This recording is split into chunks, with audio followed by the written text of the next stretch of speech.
Assalamu alaikum and welcome to my journey to Islam on Al Hikmat TV 24/7 online. It is indeed a pleasure, blessing and privilege to have Brother Abdul Hakim Robert Hayden. Did I have that correct? Good. So Brother Abdul Hakim is a very interesting brother to talk to about his journey to Islam. He's an expert in acupuncture. We'll talk to him about that.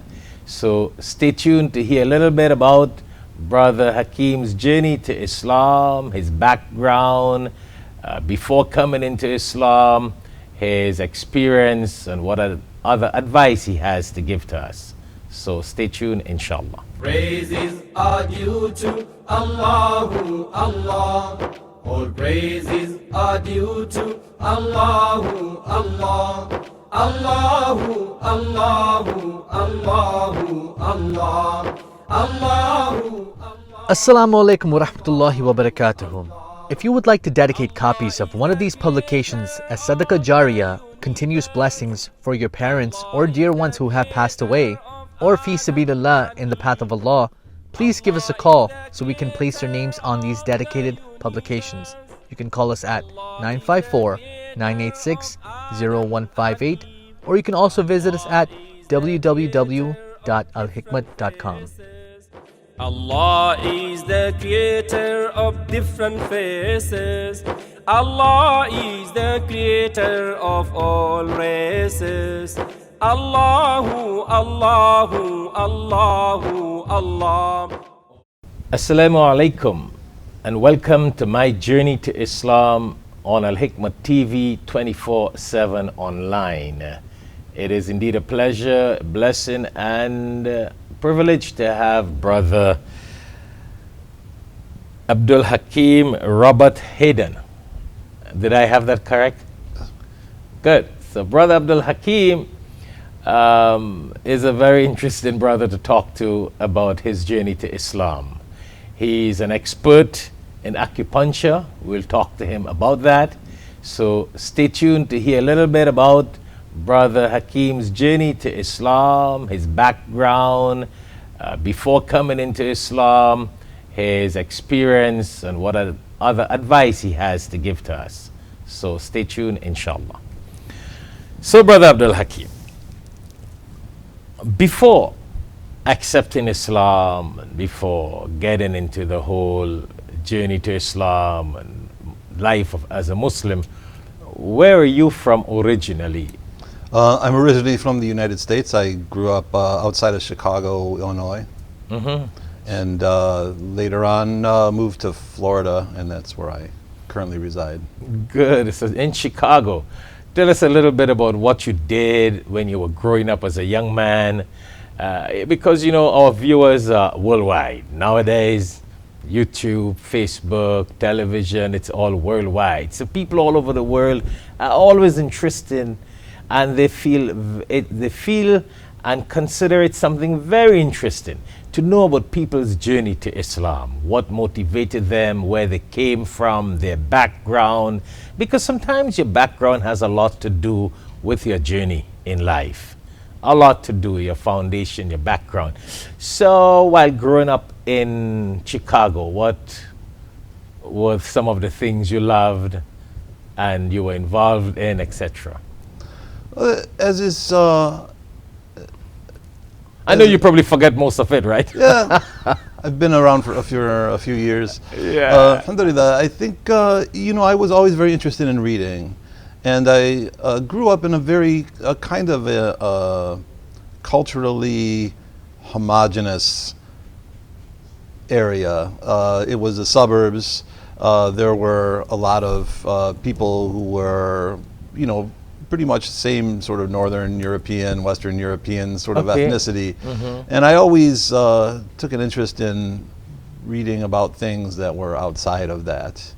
And when I was, I would say, a teenager, I started to feel sort of a curiosity about the spiritual world, about the unseen, about philosophy. I decided that I wanted to start to read more about world religions. I wanted to start to read more about philosophy.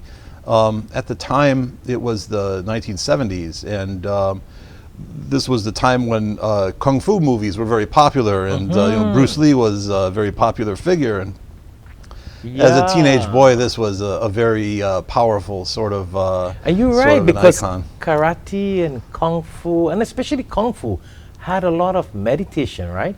It's a very heavily philosophical, and so as A deep philosophy Yeah. of meditation, contemplation. exactly, and I think that when I started to, originally, you like the action, but I started to read into the philosophy, and I became very interested in reading Eastern philosophy, and these concepts of yin and yang, these concepts of 5 elements, and all the different philosophical background. Later on came up when I decided to study acupuncture. But among the different things that I was reading, and I read a lot of Buddhism, I read these Taoist and Confucian, these Chinese texts and things, and then I also read books of the Sufis of the Middle East and South Asia. And so I was doing a kind of a broad cross-section of reading in terms of those things. So that was a very strong interest of mine from the time when I was young. Interesting. That is really interesting. So before we got on the show, you were mentioning a little bit about your career in music. Tell us about that.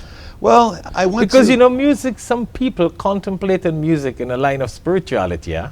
this was a part of my motivation. I had read a book by a very famous musician from India whose name was Hazrat Inayat Khan, and he had written a lot about music as a spiritual discipline, and this is one of the things that had attracted me to the Sufi path.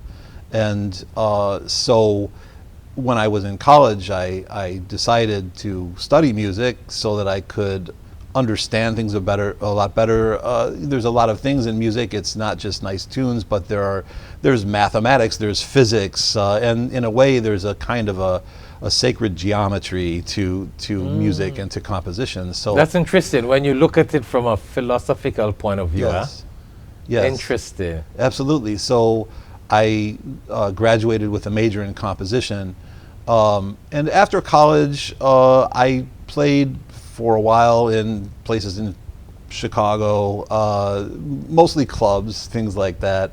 So what did you play? I played a lot of percussion. Actually, I did a lot of drumming. I got interested in some of the sacred drumming, for example, in Brazil and Cuba, and so I got interested in and started to play in some groups that were playing traditional music of those cultures of the Caribbean and of Brazil, and so I was playing professionally in bands like that, but I decided that I wanted to have something that perhaps I would be a little bit better for me economically, because playing music oftentimes is not necessarily the most secure economic avenue.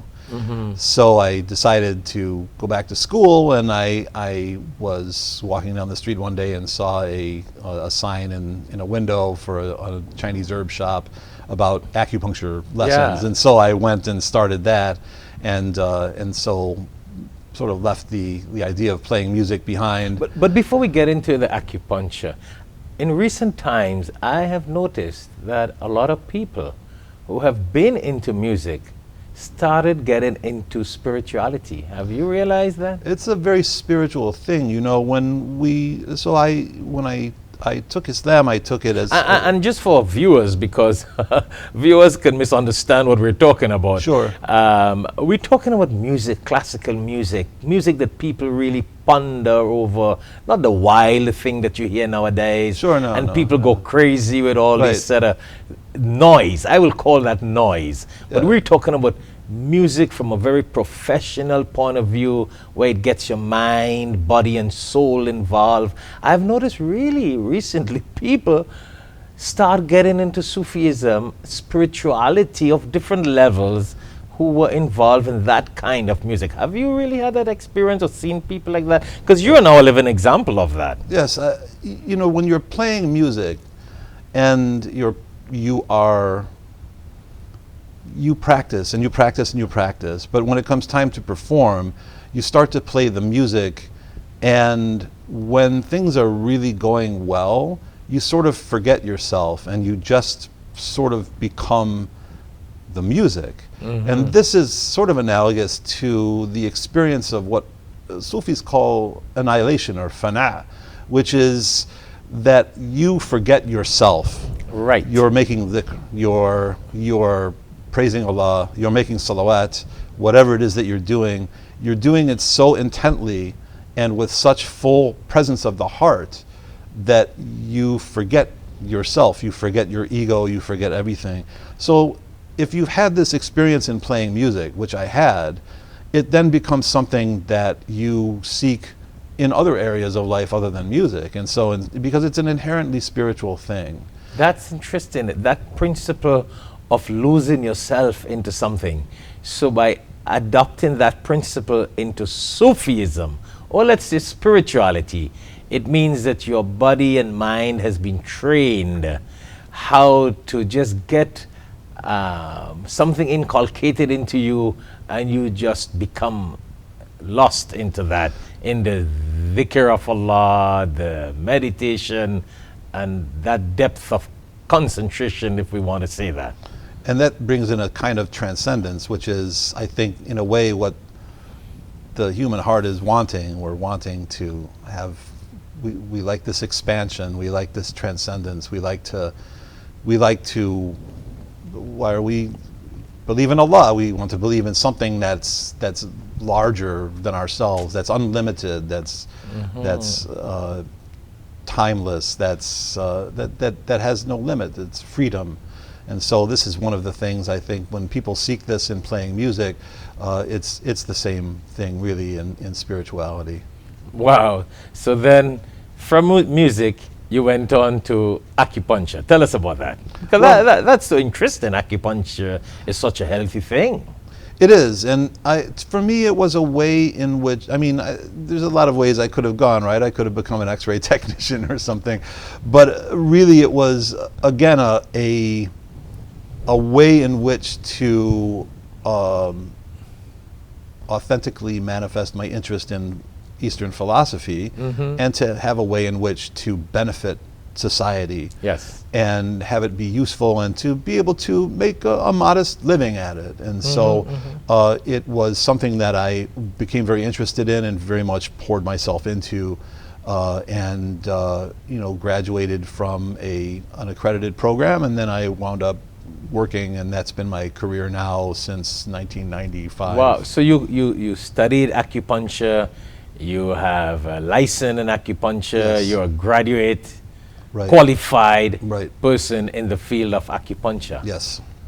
Wow. So we could get a lot of healing done for people here now. I'm Alhamdulillah. sure a lot of people. So if people call us in Al Hikmat office or calls Al Hikmat studio and would like to get in contact with you, there are people who look at our shows all over the world, and people who travel to the United States of America. Maybe they may want you to visit Inshallah. and pay your expenses to come to the country or state. Would you be willing to do that? Because we have had people on the show that, viewers have been calling them, contacting them for advice, consultation, inviting them to come programs, and I think that might be interesting. We'll see what Allah makes. Yeah, especially in today's world with so many different kind of, I don't want to say fake medication, but because a lot of people have been concentrating a lot on the money aspect, Yes. the monetary aspect of medication and medicine, that they have forgotten the solution to the problem. Yes. Do you agree with that? Yes. So, so a little bit about your career in acupuncture now. Well, I went to school. I got out. I got licensed and began the clinical practice. And I had been doing that for several years. I used to go for a while. I was going to do some foreign study in Japan. There was a group of acupuncturists there who are blind, And so they do everything by their sense of touch, by their other senses. And so I learned some of their methods, which are, again, sort of esoteric, but very practical. And so I specialized in this kind of acupuncture for a while, and then my family decided we would move to Florida. And when I moved to, when I was in Chicago, I had also started teaching at the school that I had graduated from. And then when I came down to Florida, teaching what? Acupuncture? Acupuncture, yes. And then I became the program director for a school down here, a school in Kendall. And I was teaching acupuncture, Chinese herbs, and writing the curriculum for that, in addition to doing a full-time practice of acupuncture. Wow. So your office here, where are you located in South Florida? I'm located in Hollywood, and not far from here. It's on Johnson Street, right by U.S. 441. And it's called Presence Community Acupuncture. The idea is that Presence Community Acupuncture. That's the name of your office, or? Yes, that's the name of the company and the name company. of the and you are the clinic. president and founder. I am the president and founder. And the idea of community acupuncture is because a lot of times the people charge a lot for acupuncture, and they can only see one person at a time. I have a room in which I can see many people. People come in, they're fully clothed. I get people coming in niqab, whatever, I'll needle whatever points I can, because the idea of acupuncture is that the energy flows throughout the whole body. So points on the hand can be used to treat the head, for example, or the back, or whatever.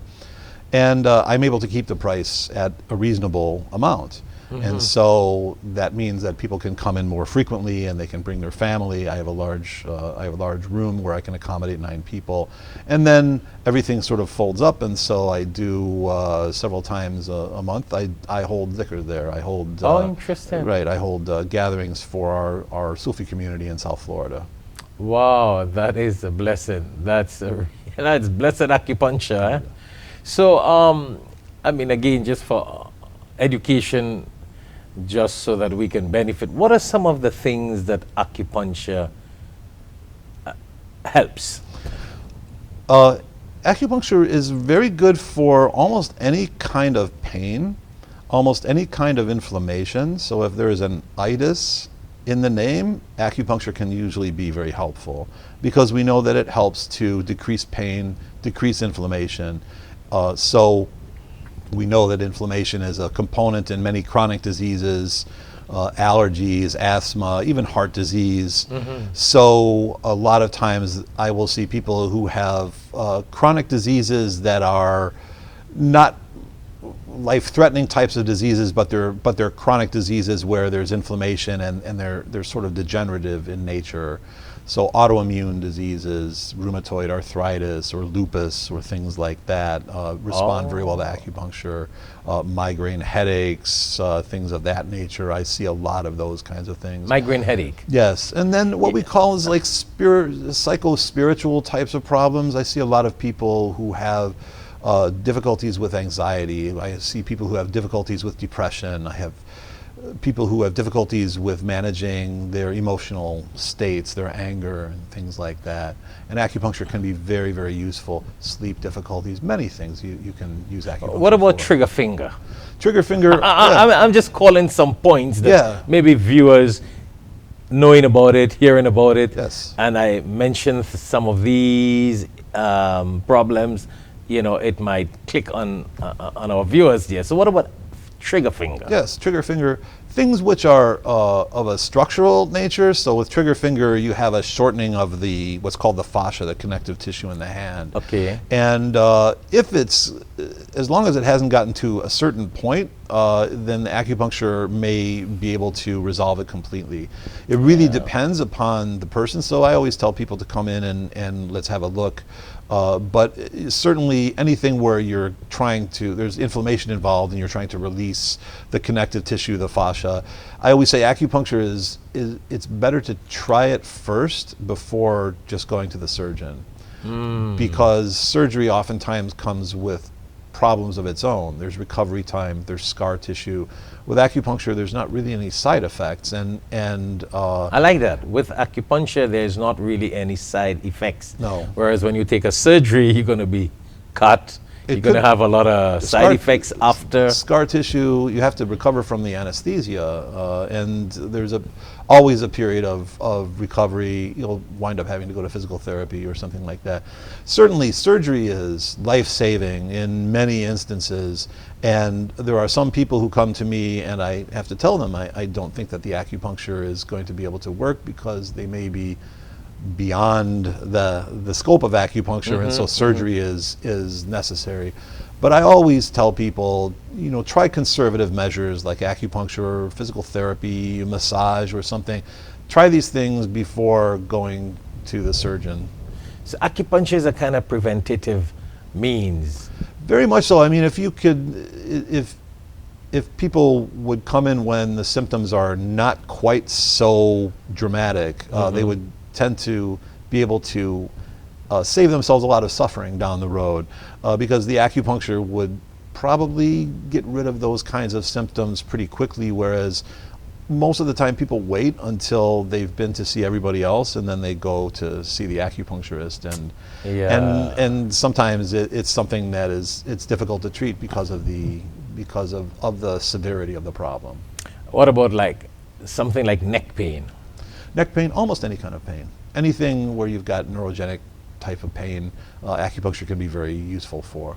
Again, it depends on the condition. And So I usually ask, for example, if they've had any imaging done, if they've had an MRI done or something, and so we can better get an idea of whether or not acupuncture is going to be the best course of treatment for this person.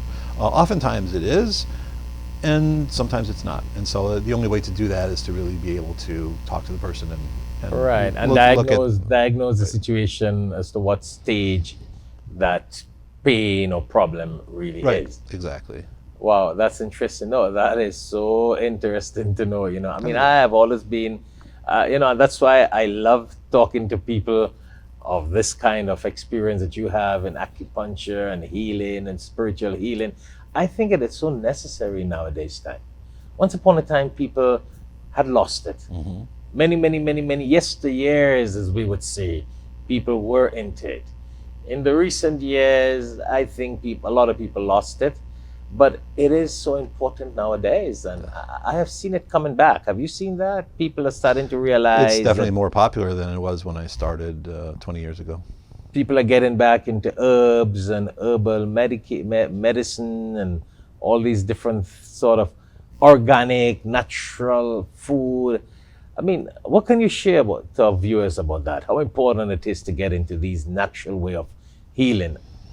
Well, I think it's important because, there's an awful lot of now in terms of the food. A lot of the food is genetically engineered. It's not the same food that our grandparents ate. It's food that's been treated with a lot of chemicals, pesticides, fertilizers, and things like that.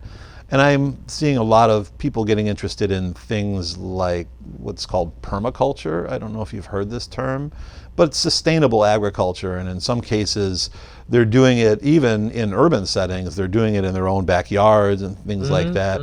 And it really is just taking, understanding what plants grow well with one another. There may be a certain plant that keeps a pest away from another plant, so you'll plant them together. So these kinds of ways that have been forgotten, that have been lost, are coming back again. And this is definitely... That's like a antibacterial system. Yeah, I mean, nowadays we're looking at a situation where, for example, antibiotics have been overused to the point where now we have infections that antibiotics can't treat. And interestingly enough, part of what I do is Chinese herbs, and there's a lot of research going on in China about combining antibiotics with the Chinese herbs, which have a lot of antibiotic properties to them. Okay. So we didn't really talk about the Chinese herbs. What can you tell us and our viewers about Chinese herbs? Chinese herbs, basically, they're natural substances. They're usually combined into a And do we complex have them formula. available here in America? Sure, I sell them through my practice. They're considered to be dietary supplements, and so you can buy them online. Anybody can buy them. There is, part of health freedom legislation. They're not. You don't need a prescription to buy Chinese herbs. Right. However, it can be a very complicated science in order to use them properly. And so I usually tell people, if you're interested in Chinese herbs, you should go to somebody who has studied them. My students, or anybody who's been through a proper course of training. So what are some of the popular Chinese herbs now? What are some of the popular Chinese herbs together with some of the well-known diseases or sicknesses that Chinese herbs are able to heal? I mean, I know it can be anything, it can be everything almost, but what are some of the popular things that you have happening in the West, in America, in the world today that, like they will tell you in America, colon cancer is one of the very well-known, fast-spreading disease in America. I mean, could you give us a few examples of some of these kind of sicknesses, illness that Chinese herbs are known to solve?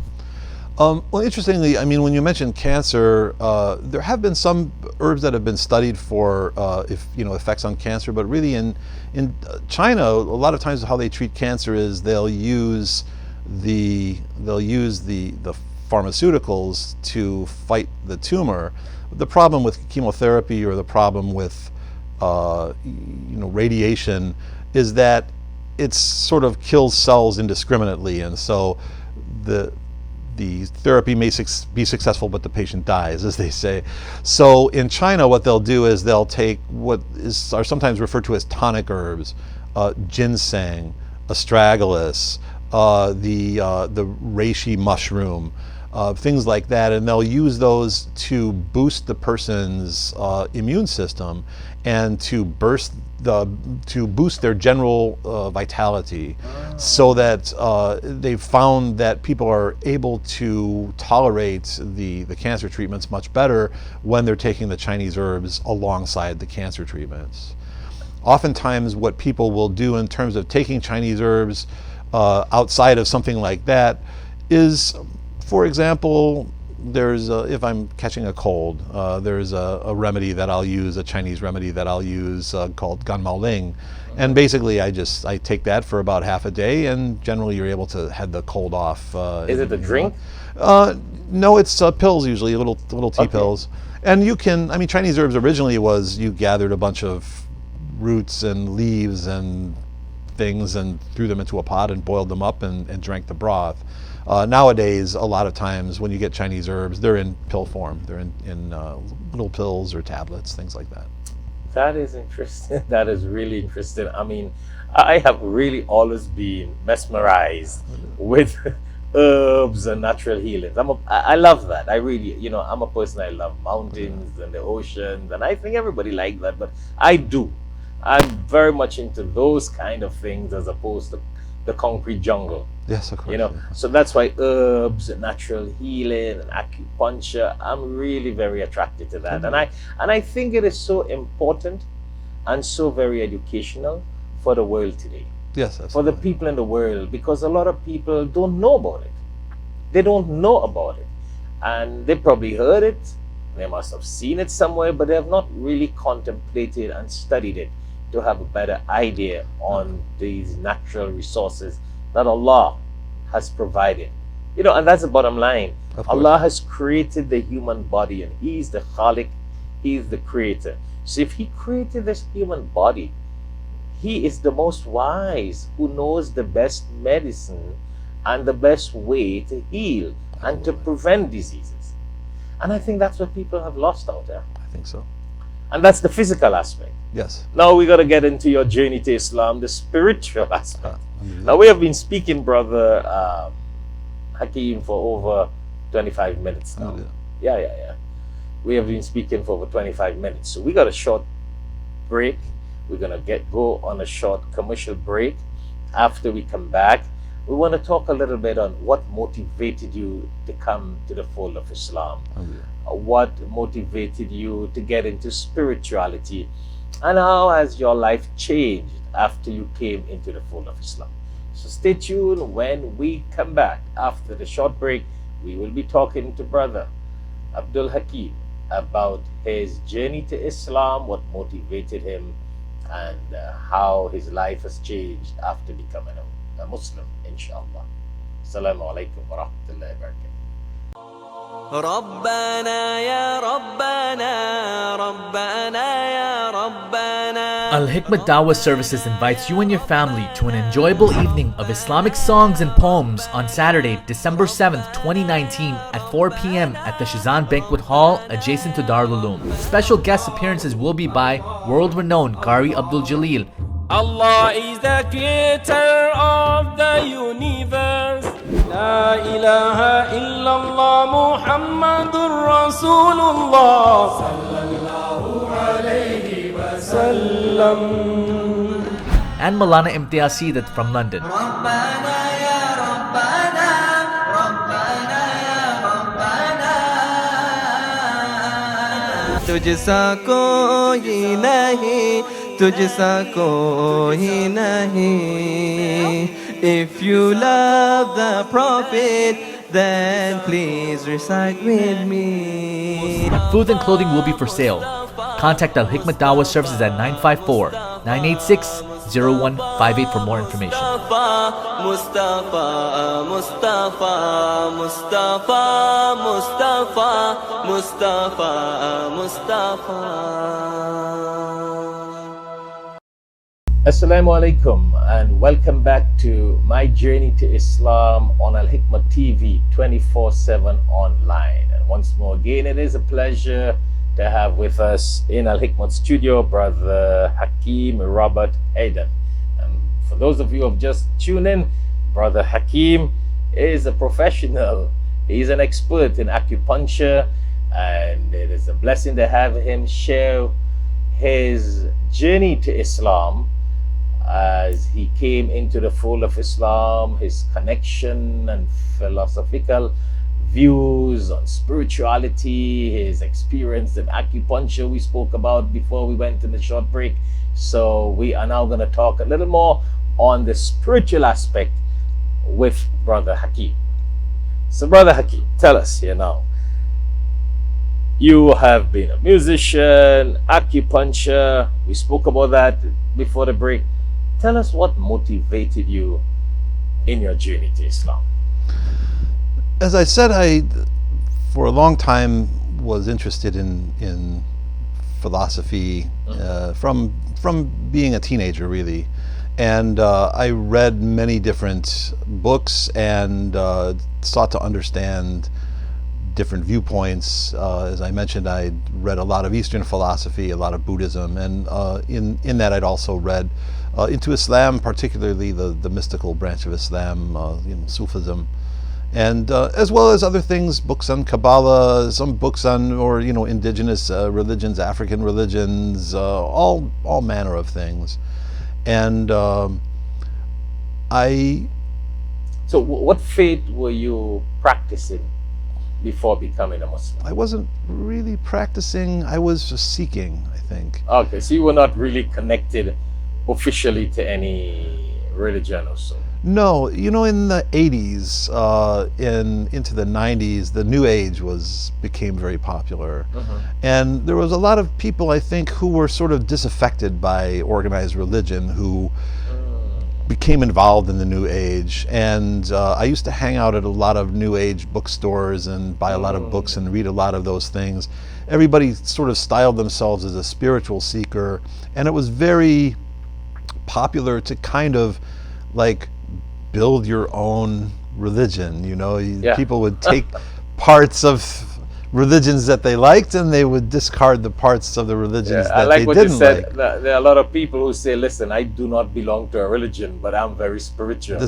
They just don't like this organized. Well, it's not a matter of the organized. We call it organized, but they cannot handle the politics and the rituals and confusion that goes on without any basic evidence of spirituality with some goal and objective in life?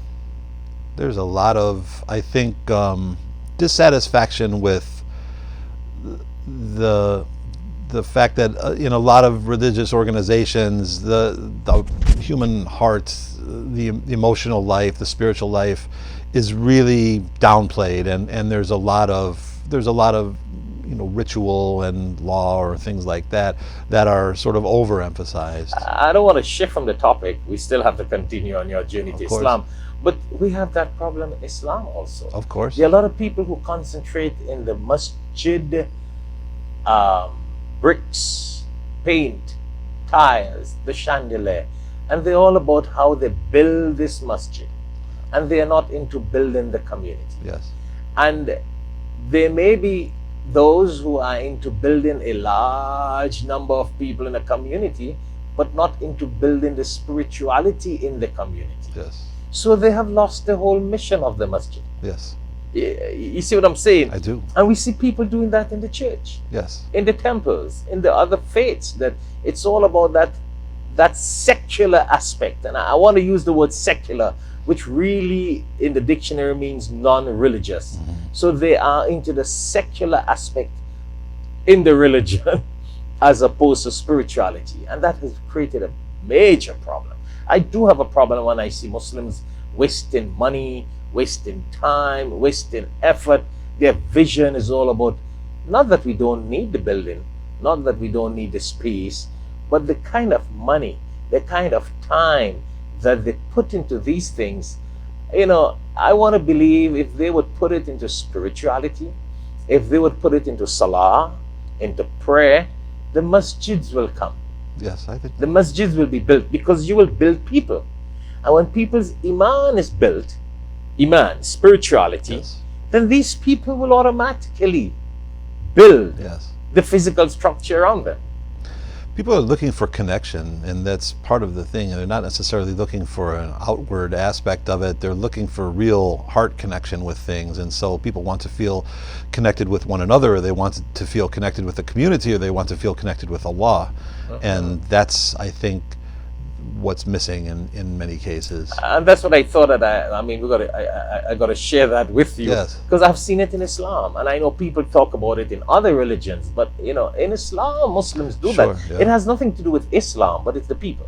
Yes, of course, humans are So, okay, humans. so you have seen this kind of thing, and you have always been attracted to spirituality, and I'm sure you probably have that same look of these problems in the Muslim world, where a lot of people concentrate on the wrong things. Yes, yeah. Good. So now, being a person of spirituality, let's hear some of these steps. And I just wanted to shift on that because you mentioned it. And I tell our people, I try to think how the viewers are thinking. Yes. So I will ask you and I will interject questions so that we get a little more into the minds of the viewers as they are thinking. So we got that over. The organized church and organized religion. Well, I think in what my experience happens with having a kind of a buffet style spirituality is that I like the terminology, buffet style. You don't really get a balanced meal, right? You can just hang out by the cookies or something. You can just, you don't really get all the protein and vegetables and things. So ultimately, when I would try and put these things together, it was like building a monument to my own self. It wasn't it wasn't facing Allah at all. It was facing me. And so I think this is one of the things that is a pitfall of that kind of approach. And I decided that this was not going to get me anywhere. I'd been doing this for years and years. And so I decided that I had to take a path. I had to take an organized program of spiritual study. And so I set out to find one of those. And again, I'd read many different traditions, and one of the things that I considered for many years, because I read a lot into it, was Buddhism. Buddhism is a very interesting faith, and there is a lot of, it's really all about your spiritual development. A lot of meditation. Right. There was one key aspect that was missing for me, and that was I had to ask myself, do I believe there is a God? Do I believe in God? And the answer was yes, that ever since I was a child, I'd always felt this presence. I'd always felt protected. I'd always felt like there was something that kept me from making all of these really bad choices I could have made along the line. There was a hand that was guiding me, and I couldn't ignore this feeling. So for me, in terms of looking at the programs of spiritual study that were available and the religious, let's say aqidah, right, the belief that was behind it, Islam, to me, it's about tawheed, it's very straightforward. La ilaha illallah Muhammad Rasulullah sallallahu alaihi wasallam. And so in terms of a course of study, we have what's called the tariqah, which is the path, and this is generally done under the guidance of a guide. And so I happened to be talking to a colleague of mine, another acupuncturist, and she mentioned that her guide was going to come to South Florida and have a kind of a So this is how many gathering. years ago? This was in 1990. This was in 2006. Okay. This is in 2006, and I had been in South Florida teaching and things like that. I had a lot of students, and I remember talking to her, and I'd already known quite a bit about she was Islam. a Muslim. She was a Muslim, and she was a student of this sheikh, and I remember talking to her, and I remember saying, I believe Islam is true, and I'm very interested in Sufism, but there's no way that I'm going to be able to quit drinking and start praying 5 times a day. I like that. My goodness. There's no way. Yeah. There's no way.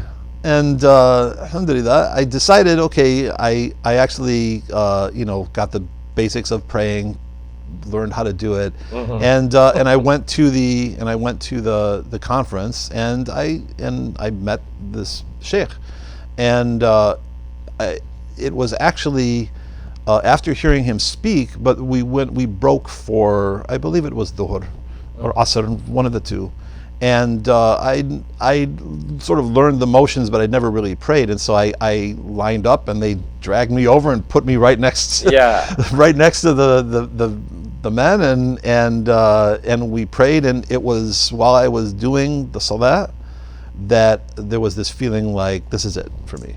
Subhanallah. Subhanallah. And I prayed. I stopped drinking and started praying 5 times a day. Wow. From that point, it was a very, very strong experience. The whole weekend, the sheikh talked a lot, and I took what's called bay'ah with him, which is that he would be my teacher, and at the same time I made shahada, because I realized sometimes that people will take bay'ah, they won't make shahada for many years later, but for me I wanted the whole thing. I know that there's no separation between, we say, the sharia, the tariqah, and the haqiqah, so it was all part of one, and so to be honest and authentic about it, I took Islam at the same time. So I made shahada and I took bay'ah. So 15 years now, Yes. you have been a Muslim. Yes, alhamdulillah. Subhanallah. So that is interesting, how Allah just guided you and led you on, and boom, it just happens, and you change, and so you gave up drinking alcohol from there and then. Yes. Isn't that interesting, Wow. Anyhow, so after you accepted Islam, how did you feel? Well, I wanted to.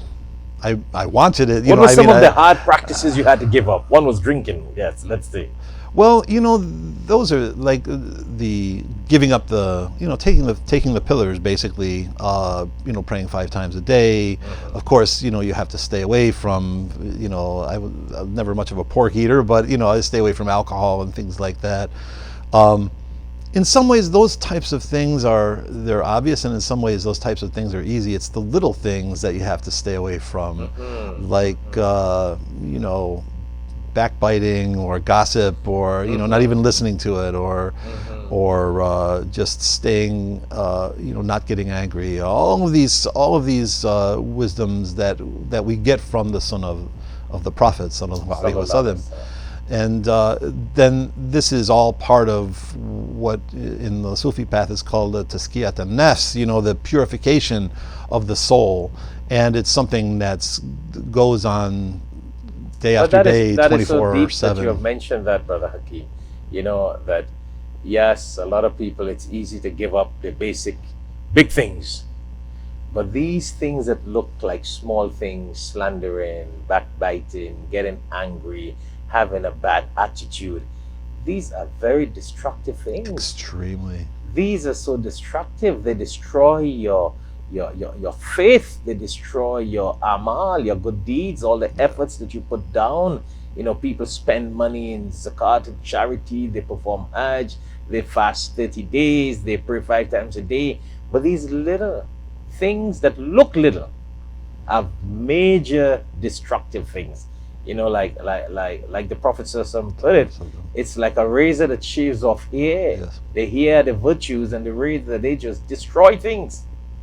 They destroy things. And I think that's where the spirituality, and I'm saying this because of the spirituality, because listen, I'm very modern. I'm very technological. That's why I love media, TV, because I love this because of dawah. You can use something, an instrument for dawah, for good.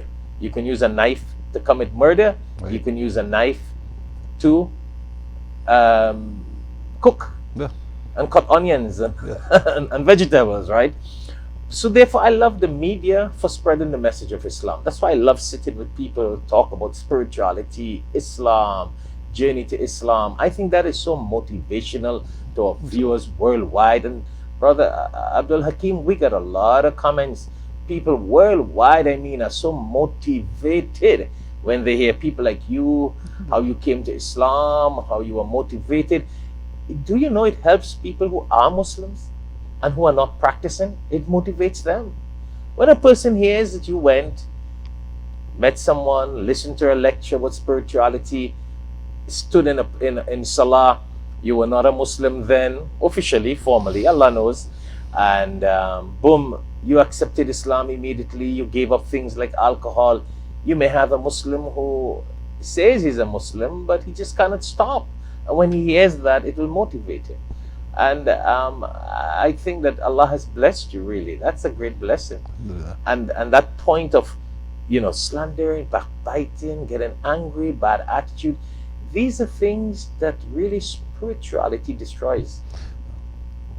The dhikr of Allah, there's meditation, it really destroys, as you were saying a little while ago about the nafs. It gives you the purification of your nafs, your desires. It removes those things. Yeah, it removes the rust from the heart, we say. Wow. So I'm looking at the time here. We got a couple minutes again. Time just go. We are just almost 20 minutes. So tell us a little more of how your life has changed after becoming a Muslim. I continue to study. One of the things that I love about Islam is that the knowledge is so vast. Every day I'm reminded of the hadith of the Prophet sallallahu alaihi wasallam, is dua to say, Ya Allah, increase me in knowledge. And so every day I try and do a little more, learn something more, try to do more dhikr, and try and just polish my heart and be a good person. Alhamdulillah, we have a community of beloveds, of the Sufi community in South Florida, and we'll do gatherings and things in my clinic and in other places. And if anybody is interested in coming and making dhikr of Allah, they're more than welcome to come to my clinic. They can get in touch with me, and if they're going to be in South Florida and they'd like to participate in our remembrance, then they're more than welcome. Wow. So again, anyone who would like to be part of this spiritual group, they can feel free to contact you, or they can call us in the office. Even if they just want to sit in the corner and listen to us, that's fine too. It's all about. They are welcome to. They're welcome to come. Everybody is welcome, and we're really all about just remembering Allah and spreading the love. Right, so I think for viewers out there, anyone who would like to join this spirituality with Brother Hakim and a whole bunch of other brothers and sisters, feel free to contact us at Al Hikmat office. We will share his number and the means and ways that you can get connected so that you can join, because we're all here about spreading the message. And spirituality is so deep, and I think it is so important. I wish I could be talking to people on spirituality in every talk show, because it really moves your heart, and it gets you so connected to Allah, which is what people have been losing nowadays. And you made that point in other beliefs and other research that you made. They had meditation, but you did not see that connection to Allah. It was right down here. It did not have that connection to the Supreme Being, Allah. And I like the point you just mentioned, and I'm just repeating it so that our viewers, you know, they can contemplate a little more. You mentioned that Islam is very deep, that it makes you go into depth of thinking. So all this sort of philosophy that you were thinking about when you were a teenager, the more you study the Quran, the more you study the life of the Prophet Sallallahu Alaihi Wasallam, you are able to see that philosophy there. And it's an ocean. So there's grammar, you know, Arabic, there's fiqh, there's all manner of subjects, kalam, there's all kinds of things, ways that you can go. You know, I've known people who've been in the path of people who've been in Islam and they've dropped out and they've gotten into yoga or they've gotten into other things or whatever. And whenever I look at our tradition, I think it has everything. It lacks nothing. Allah has completed our religion, and this is it. I mean, you don't need to go anywhere else. It's all here for you, and Allah is here for you always, closer than your jugular vein. Alhamdulillahi Rabbil Alameen. You're so right, Brother Abdul Hakim, that, you know, sometimes I tell people who study Islam, like scholars and sheikhs, etc., I'm like, you guys have spent 7 years, 10 years studying Islam. People who memorize the Quran.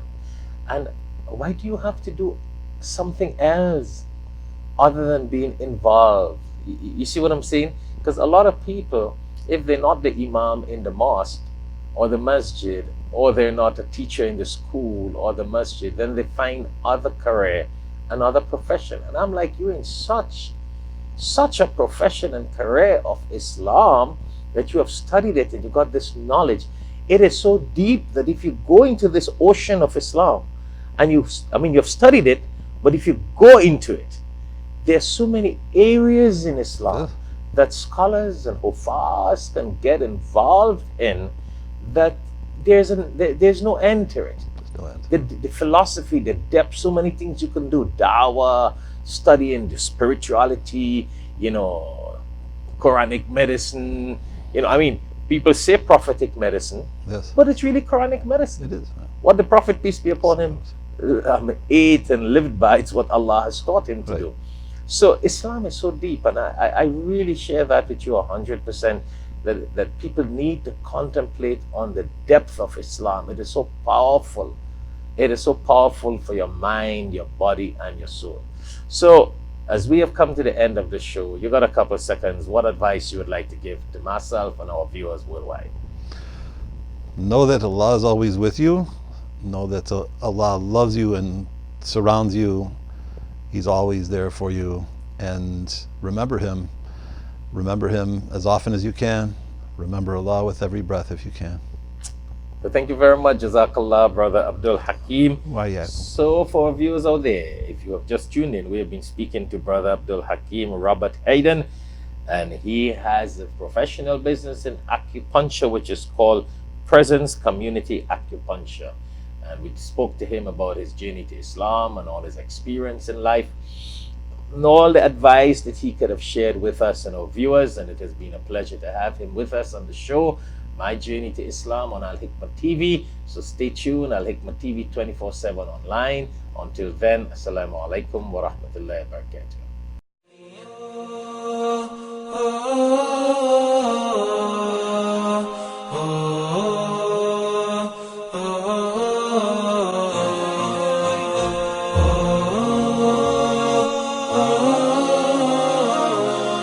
Join Al Hikmat Dawah services for a 10-day Umrah in Ramadan 2020 from May 2nd to May 12th, 2020. Average cost is $3,000. The group will be led by Shaikh Shafayat. For more details, you can contact Al Hikmat Dawah services at 954-986-0158, or you can email us at alhikmat@alhikmat.com.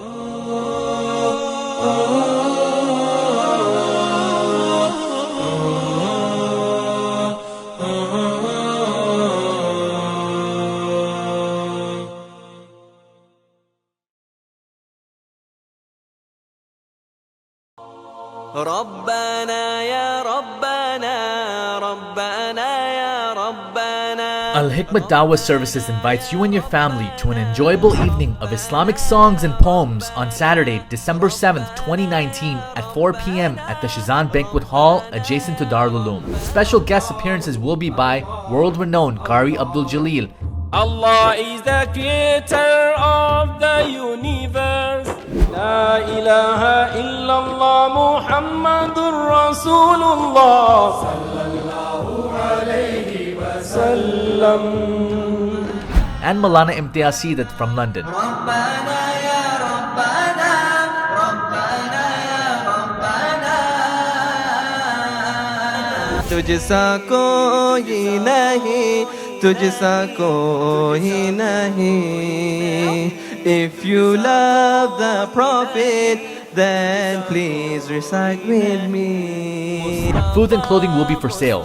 Contact Al Hikmat Dawah Services at 954-986-0158 for more information. Mustafa, Mustafa, Mustafa, Mustafa, Mustafa, Mustafa. Praises are due to Allahu Allah. All praises are due to Allahu Allah. Allahu Allahu Allahu Allah. Allahu. Assalamu alaikum wa rahmatullahi wa barakatuh. If you would like to dedicate copies of one of these publications as Sadaqah Jariyah, continuous blessings for your parents or dear ones who have passed away, or fi sabilillah in the path of Allah, please give us a call so we can place your names on these dedicated publications. You can call us at 954-986-0158, or you can also visit us at www.alhikmat.com. Allah is the creator of different faces. Allah is the creator of all races. Allahu, Allahu, Allahu, Allah. Royal Bengal Trading, importer, exporter, wholesaler of Bangladeshi Indo-Pak groceries and spices. We specialize in various authentic Indian masalas, juices, flours, rices, and spices. We offer exclusive brands as Ocean Pearl, Shan, National, Tilda, Himani, and many, many more. We're located at 36B Caroni Savannah Road, Charleville, Chaguanas, Trinidad and Tobago. You can call us at 473-4676 or call 476-3117. Email us at wahabdk@gmail.com. Now open Sajida exclusive for all of your Islamic and casual wear. We carry a large selection of silk route and al-karam gowns, scarves, hijabs, hijab pins, and many other accessories. We have exclusive Swarovski gold-filled and sterling silver jewelry. We are located in store 143, Caroni Savannah Road, Charleville, Chaguanas, located on the opposite side of TNT Chicken Hut. For more info, you can call 328-6682 or 295-5400.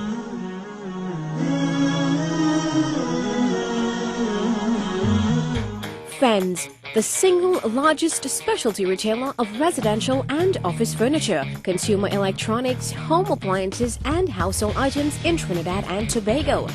At Fens, we offer a large selection of high-quality products, honest and reliable service. We are passionate about serving you, and we're proud of the standard of excellence upheld by our knowledgeable staff, friendly delivery teams, and dedicated customer care associates. Visit Fens First, your friendly furniture, appliance, and electronic dealer since 1960.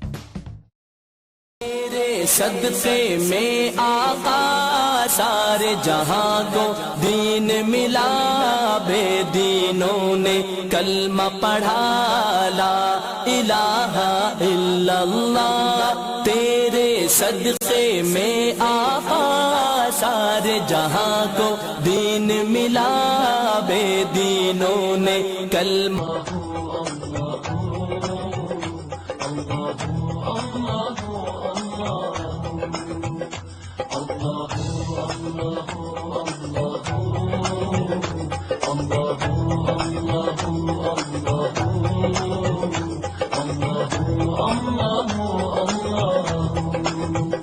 Truly he is the one, he has no fault.